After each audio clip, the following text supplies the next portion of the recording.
Salutations à toutes et à tous. Les régimes de crise ont le vent en poupe. Ils perturbent non seulement la vie en société, la vie quotidienne, mais aussi la vie juridique. C'est pourquoi nous pouvons remercier les organisateurs du présent colloque virtuel afin de permettre aux juristes universitaires de partager leur analyse, leurs réflexions et de livrer leur point de vue à la cité dans des circonstances de graves troubles et perturbations. Notre époque de paix est de plus en plus traversée par des crises qui bousculent le droit de temps normal. L'insuffisance de celui-ci pour faire face à différents dangers qui menacent la vie de la nation entraîne le recours à des régimes de crise. Il s'agit de régimes d'exception temporaires qui permettent au pouvoir public de prendre les mesures adaptées et exigées par les circonstances. Ces régimes impliquent des restrictions de certaines libertés, comme la liberté d'aller et venir, la liberté de réunion ou la liberté de manifestation. En France, ces régimes de crise ont été édictés par les textes afin d'endiguer des troubles graves provoqués soit par des conflits armés, c'est l'état de siège de l'article 36 de la Constitution, soit par une crise nationale susceptible d'emporter l'État, c'est l'article 16 de la Constitution, soit par des troubles internes prenant la forme d'émeutes, de catastrophes naturelles ou d'actes terroristes, c'est l'état d'urgence de la loi du 3 avril 1955, plusieurs fois modifiée.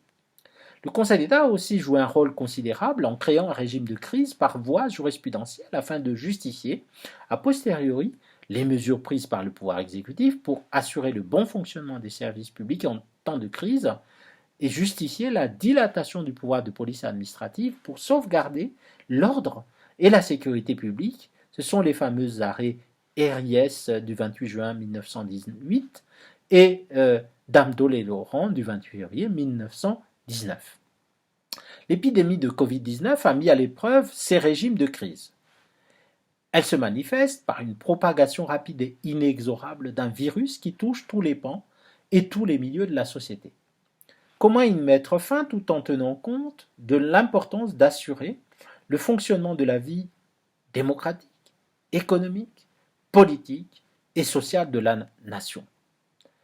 La réponse à cette question a d'abord mis en évidence les failles de la spécialisation et des connaissances juridiques. Faute d'une vue globale, transversale, des règles juridiques applicables en pareilles circonstances, les débats publics ont surtout été accaparés par des questions de dimension élective, donc portées par des spécialistes de droit constitutionnel et de droit électoral, et accessoirement seulement les questions de liberté.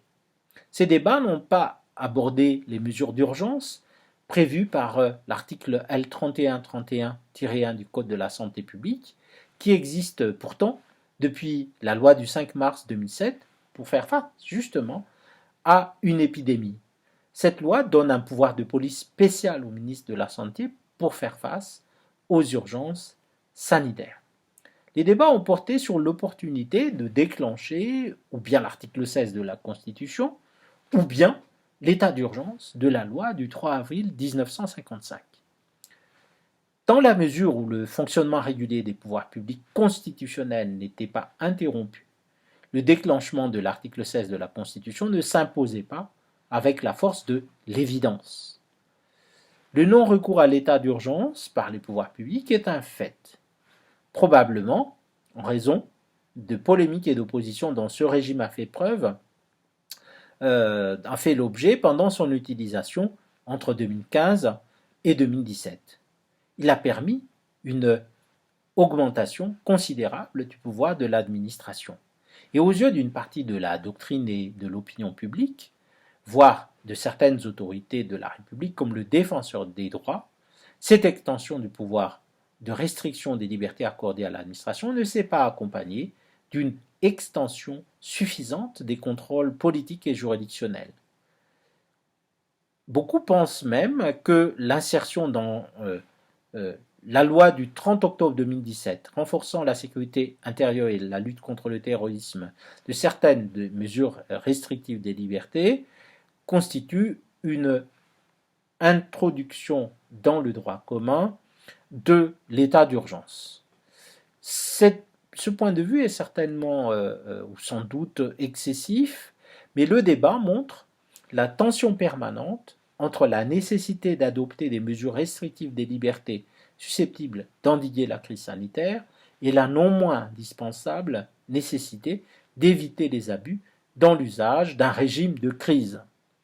Probablement par pragmatisme et pour éviter une polémique sur l'état d'urgence, l'usage de l'état d'urgence, le gouvernement s'est fondé sur l'article L31-1 du Code de la santé publique, sur la théorie des circonstances exceptionnelles et sur l'urgence pour adopter différentes réglementations limitant la liberté d'aller et venir, la liberté de réunion, la liberté de manifestation, la liberté d'entreprendre, la liberté du commerce et de l'industrie. En clair, une assignation à résidence généralisée. Ayant sans doute conscience de la fragilité juridique et politique de cet ensemble de mesures et par l'ampleur de cet ensemble de mesures, le gouvernement a décidé d'élaborer et de soumettre au Parlement un projet de loi d'urgence pour faire face à l'épidémie de Covid-19 et un projet de loi organique d'urgence ayant également le même objet. Déposés le 18 mars, ces textes ont été adoptés le 23 mars 2020 et le 21 mars 2020. Depuis leur adoption, ces deux textes ont ravivé les débats sur l'ampleur des restrictions des libertés qu'ils contiennent et la faiblesse des contrôles pour éviter les abus éventuels de leur utilisation. Sous l'angle spécifique du droit des régimes d'exception, ces éléments amènent à regretter l'empilement et l'éparpillement des régimes d'exception et à rouvrir le débat sur la nécessité de prévoir un encadrement global des régimes d'exception par la Constitution. L'empilement et l'éparpillement des régimes de crise sont évidents. Inutile de revenir sur les régimes de crise existants. Notons qu'il y en a d'autres qui s'ajoutent à ceux existants. Les regards se focalisent surtout sur l'état d'urgence sanitaire qui figure au titre premier de la loi d'urgence du 23 mars 2020, mais quid de l'intitulé même des lois d'urgence que j'ai indiquées, la loi d'urgence ordinaire et la loi organique d'urgence. Ceci entraîne des incertitudes concernant la catégorie des régimes de crise et des incertitudes qui brouillent l'intelligibilité du droit des régimes de crise. Les incertitudes de la catégorie des régimes de crise, au regard des régimes de crise existants, les nouveaux régimes de crise, du moins l'état d'urgence sanitaire, ont des points communs. L'élargissement du pouvoir de l'administration, dans certains cas le transfert de tous les pouvoirs au président de la République, la restriction des libertés, la prorogation par le Parlement. Sous cet angle, l'état d'urgence sanitaire remplit les critères des régimes de crise. Exceptionnellement, c'est l'article 4 de la loi qui déclare l'état d'urgence sanitaire et non pas le décret en Conseil des ministres. Comme on le sait, dans la mesure où le Conseil constitutionnel n'a pas déclaré inconstitutionnelle la loi du 3 avril 1955, le législateur peut donc créer des nouveaux régimes de crise dont l'état d'urgence sanitaire en est un exemple. Dorénavant, on peut distinguer trois types d'état d'urgence: l'état d'urgence général, l'état d'urgence sanitaire et l'état d'urgence intermédiaire, celui-là même qui permet au Premier ministre, au nom des circonstances exceptionnelles et de l'urgence, de compléter des mesures prises par une police spéciale. On note également qu'il existe des lois d'urgence, ordinaires ou organiques, mais s'agit-il de lois relevant des régimes de crise tels que nous avions définis tout à l'heure? On voit qu'il s'agit de lois hétéroclites, ayant des objets hétérogènes, avec un champ d'application très vaste. Si on prend la loi ordinaire d'urgence, on voit l'état d'urgence sanitaire, les dispositions électorales, les mesures économiques d'urgence et d'adaptation à la lutte contre le Covid-19. La loi organique d'urgence a pour seul objet d'interrompre les délais de 3 mois de transmission d'une question prioritaire de constitutionnalité par le Conseil d'État et la Cour de cassation au Conseil constitutionnel, et d'interrompre les délais de 3 mois de prononcer de la décision par le Conseil constitutionnel. Au vu de la décision du 26 mars 2020 du Conseil constitutionnel, on s'inquiète également que celui-ci accepte de mettre entre parenthèses l'article 46 de la Constitution concernant la procédure d'adoption d'une loi organique uniquement en raison des circonstances. Surtout, les incertitudes que je viens d'évoquer ont des répercussions sur l'intelligibilité des régimes de crise. Cette intelligibilité est en effet brouillée, d'abord par la multiplication des régimes, ensuite par la possibilité d'intégrer parfois dans d'autres lois, ayant un autre objet, des dispositions de régimes de crise. Ceci perturbe la cohérence de ces régimes. On note également la possibilité d'adopter par ordonnance différentes mesures d'adaptation d'une loi d'urgence aux circonstances. Cette possibilité rend ces régimes illisibles et étend de même le droit des régimes de crise au-delà des lois d'urgence elles-mêmes. Elle déroge un nombre de libertés. 25 ordonnances publiées dans un seul numéro de journal officiel pour la même loi d'urgence, est-ce bien raisonnable? Une telle situation n'est pas satisfaisante, d'autant que les contrôles de mesures en cause laissent planer des doutes quant à leur efficacité. Alors, afin de donner une cohérence globale au régime de crise, pourquoi ne pas créer leur encadrement constitutionnel? C'est pourquoi donc nous plaidons pour un encadrement constitutionnel des régimes de crise. Commençons par la proposition intéressante de nos collègues Philippe Blacher et Jean-Éric Gicquel d'insérer dans la Constitution un régime civil de crise. Celui-ci prendrait la forme d'un conseil de crise sous la présidence du président de la République, réunissant les ministres, les membres du gouvernement, les présidents des deux assemblées et des hauts fonctionnaires militaires et civils concernés, à l'article 9 donc, de la Constitution. Elle soulève néanmoins des difficultés, cette proposition, en ce qu'elle ajoute un nouveau régime de crise et en transférant au seul président de la République le pouvoir législatif et réglementaire pendant une période de 30 jours. Malgré le garde-fou prévu d'une saisine du Conseil constitutionnel pour avis à l'issue des 30 jours, cette concentration des pouvoirs est problématique.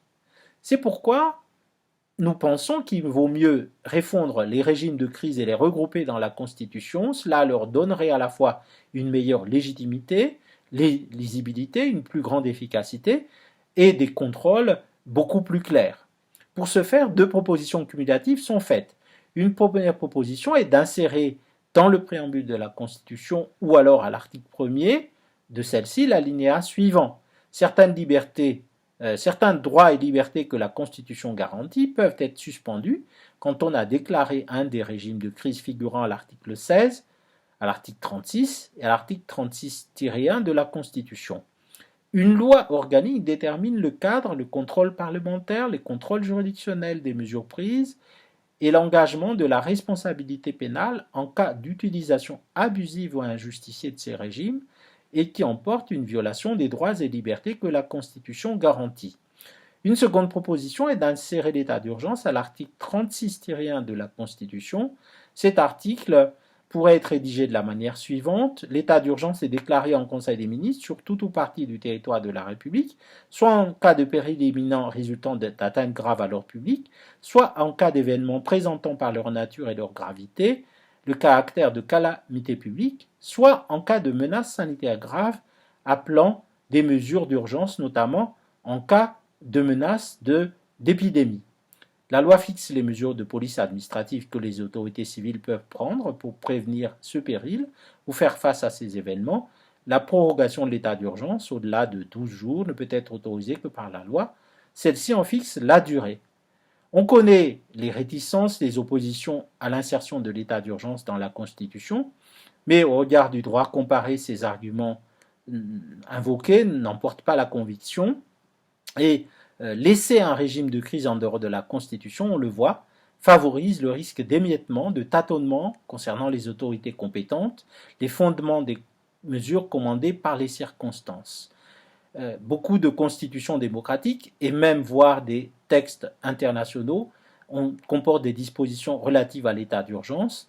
Les pratiques les plus récentes des États démocratiques montrent que la présence de l'état d'urgence dans la Constitution apporte une double garantie de clarté, d'efficacité, de contrôle contre les abus. N'est-ce pas le plus important?